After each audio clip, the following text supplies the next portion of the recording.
Hello, everyone, and welcome back to our final Nights Media Network talk show today for the semester, where we have the one and only Sarah Recktenwald, who holds many, many hats across campus. Sarah, before we get into arguably my favorite hat that you wear, tell me a little bit about yourself. What are you studying? What year are you?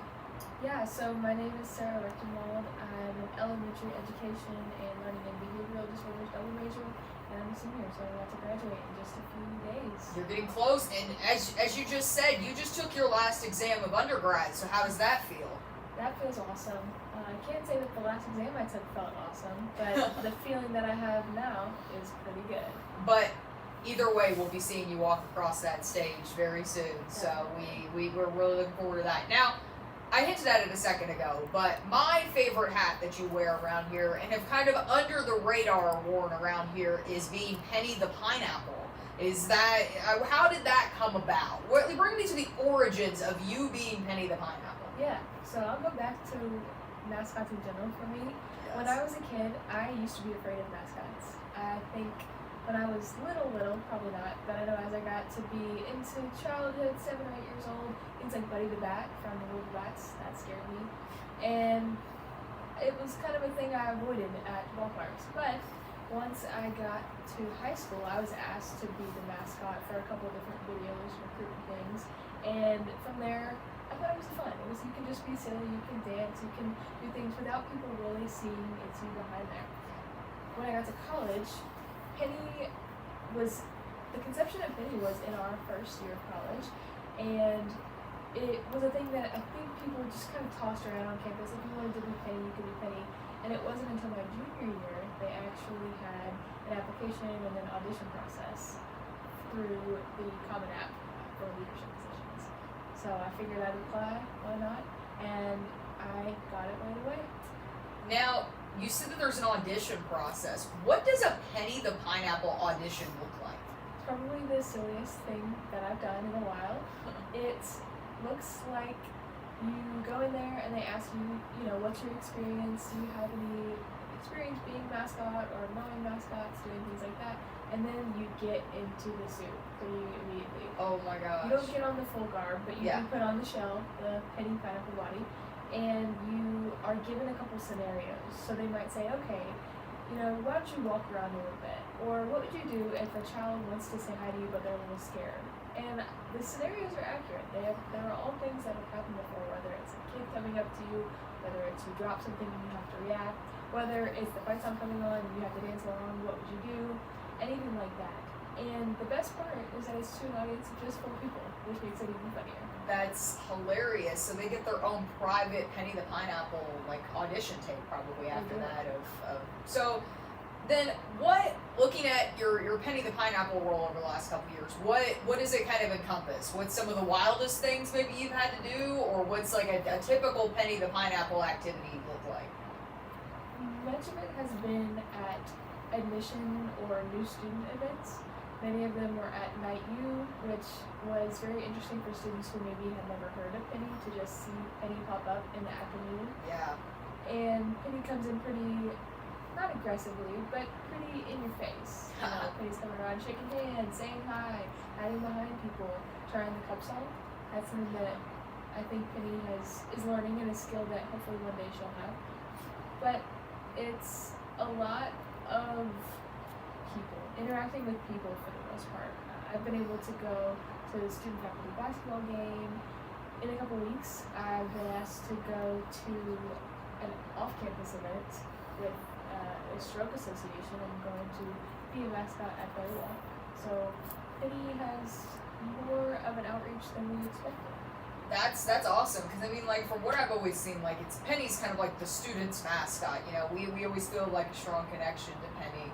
Tell me now about your yellow Penny the Pineapple Converse, because that's how I personally was always able to detect if it was Sarah Recktenwald the pineapple or not.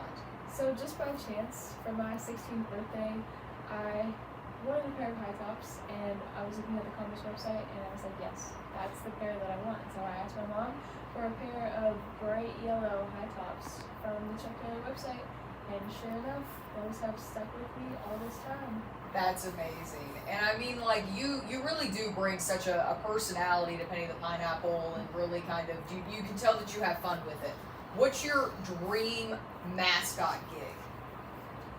Oh, dream mascot gig.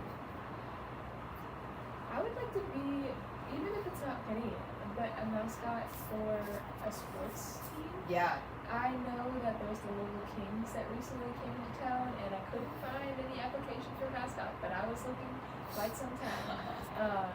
And I did get some pretty cool sports opportunities, I guess. I was able to go to the faculty student basketball game, and I was able to meet little basketball legend Nick Wagner, who was on campus. He was promoting students to sign up to vote, which luckily I was. So there's two things I was supporting, Penny and registering to vote. Right. But I got to do a cool photo op with him, which was very cool. I love that. So, like, being Penny the Pineapple, of course, is only one of your many hats that you wear around here. Tell me about some of the other things that you've kind of been a part of in your Bellarmine career. There are a lot of things, and I'm sure I would probably forget many of them, like if I was asked, okay, what do I do? But I will say all of them have to do with people. Yeah. I am a people person through and through. I know that I'm not always the most talkative when I don't know someone, but once you get to know me, I'm just going at it. And so because of that, I love being able to conversate with people, learn about people, and really grow in empathy for other experiences and do different things. So I've done things like be the co-chair or planning new adventures in leadership. I've been a big part of Alternative Spring Break, where we've gone into different communities across the country and been able to serve them in their own issues. And I've also been a part of Government Activities Council.